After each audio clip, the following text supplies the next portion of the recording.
iza labisa la'matahu ayyada'aha hatta yuqatil. Tidak patut bagi seorang nabi apabila telah memakai baju perangnya lalu dia membukanya semula. Nabi akan terus berperang. Maka keputusannya berperang.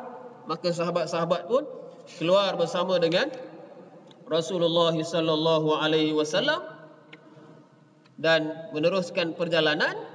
Dan dalam perjalanan itu orang-orang munafik telah mengundur diri bersama dengan beberapa orang tentera Islam yang lain.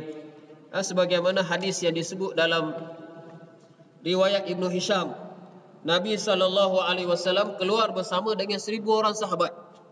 Sampai di pertengahan jalan antara Uhud dan Madinah, Abdullah bin Ubay berjaya menghasut sepertiga daripada tentera untuk menarik diri. Jadi bayangkan daripada 1,000 orang itu lebih kurang 333. Mana diberi anggaran kasar. 1/3 daripada mereka telah berjaya dihasut oleh Abdullah bin Ubay bin Salul dengan menyebut ata'ahum wa asani ma nadri ala ma naqtulu anfusana ha huna ayyuhan nas. Apa kata Abdullah bin Ubay? Kamu taat kepada mereka, yakni Rasulullah sallallahu alaihi wasallam, dan kamu tidak mendengar kata-kataku. Kita pun tak tahu mengapa kita nak membunuh diri kita di sini, wahai manusia. Kerana Abdullah bin Ubay ni sebenarnya nak kena angkat jadi Raja Madinah. Bila Rasulullah SAW datang, tak jadilah Abdullah bin Ubay bin Salul ini untuk menjadi Raja Madinah. Maka dia pun menghasut. Dia kata, buat apa kita susah-susah nak berperang, nak mengorbankan darah kita? Ketika itu ada sebahagian daripada sahabat-sahabat yang ragu-ragu, yang tidak kuat imannya, telah mengikut Abdullah bin Ubay bin Salul. Itu di antara perkara yang berlaku dalam perang Uhud ini.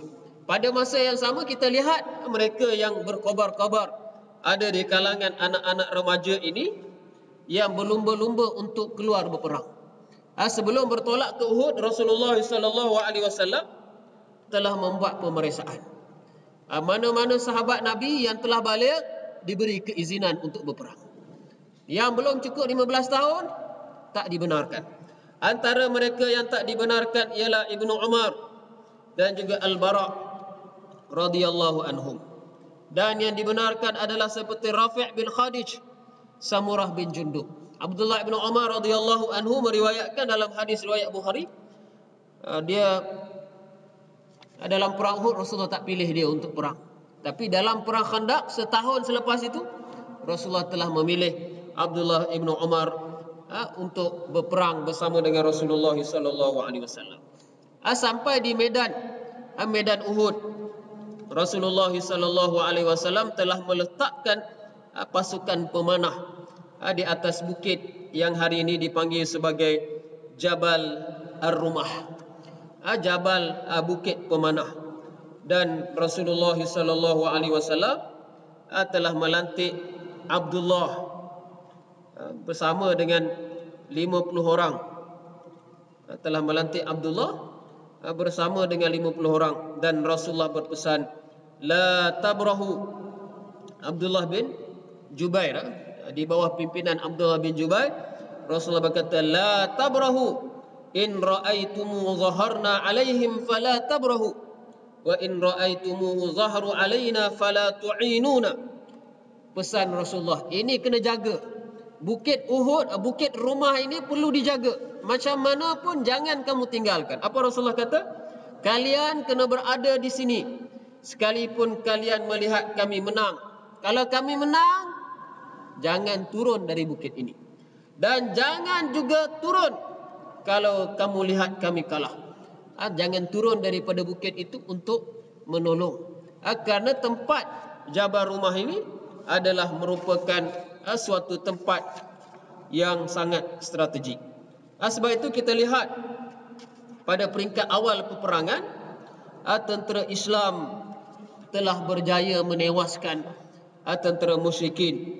Sebagaimana dalam riwayat Ibnu Ishaq diriwayatkan daripada Zubair bin Awam radhiyallahu anhu, katanya, demi Allah, aku telah melihat khadam kepada Hind binti Utbah, isteri kepada Abu Sufyan, serta teman-temannya lari bertempiaran dengan mengangkat kain mereka dan meninggalkan harta benda mereka. Pada waktu ini pasukan panah mula meninggalkan bukit, dan ini membuka ruang untuk tentera berkuda menyerang. Mereka menyerang kami dari belakang. Pada saat getir, seorang dari pihak musuh menjerit bahawa Muhammad telah dibunuh. Kami mengalami kekalahan dan kaum Quraisy menewaskan kami setelah sebelum ini kami menewaskan pemegang-pemegang panji mereka. Jadi sebab mereka telah lupa kepada arahan yang diberikan oleh Rasulullah sallallahu alaihi wasallam. Jadi bila melihat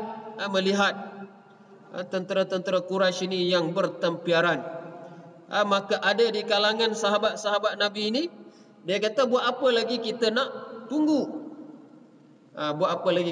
Kita turun sajalah. Kita sama-sama mengambil harta rampasan perang. Dan sebahagian yang lain bertahan. Dalam suasana ini datanglah Wahsy ketika mana sahabat bertempur. Wahsy yang merupakan orang yang membunuh Hamzah, kerana dia dijanjikan oleh tuannya, kalau kamu berjaya membunuh Hamzah, kamu akan dibebaskan. Dan sebegitu sekali dilakukan terhadap Hamzah. Setelah Sayyidina Hamzah radhiyallahu anhu terkorban, Rasulullah sallallahu alaihi wasallam bertanya, siapa nampak di mana jenazah Hamzah?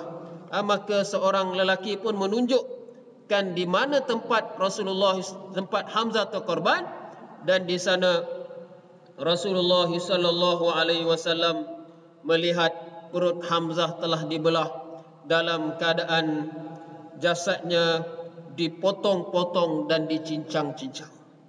Rasulullah sallallahu alaihi wasallam tidak sanggup untuk melihat keadaan Hamzah, dan kemudian Nabi sallallahu alaihi wasallam bersabda, "Ana syahidun ala haula'i, kafinuhum fi dimaihim, fa innahu laysa jurhun yujrahu fillahi illa jaa yaumal qiyamati yadma launuhu launud dam wa rihuhu rihul misk. Qaddimu aktsaruhum Qur'anan faj'aluhu fil lahdi." Aku menjadi saksi kepada mereka semua. Kafankan mereka bersama darah mereka, karena tidak ada seorang yang tercedera semasa berjuang di jalan Allah, melainkan Allah Subhanahu wa taala akan bangkitkannya dalam keadaan berdarah. Warnanya warna darah, ianya berbau wangi. Dahulukan mereka yang paling banyak menghafaz Al-Quran, dan kebumikan mereka dalam satu liang lahat. Ini yang diperintahkan oleh Rasulullah SAW setelah selesai peperangan. Semasa menerima berita terkorbannya Sayyidina Hamzah, Nabi SAW menangis. Dan apabila Nabi SAW melihat jasad Hamzah radhiyallahu anhu yang perutnya terbelah, jasadnya dipotong dan dicincang-cincang, Nabi SAW menangis terisak-isak. Inilah ujian yang dihadapi oleh Nabi SAW. Bapa saudaranya yang disayangi telah bertemu dengan Allah Subhanahu wa taala dalam perang Uhud. Bahkan bukan setakat itu, kita lihat dalam hadis Ibnu Abbas, dinyatakan dalam peperangan Uhud, Hamzah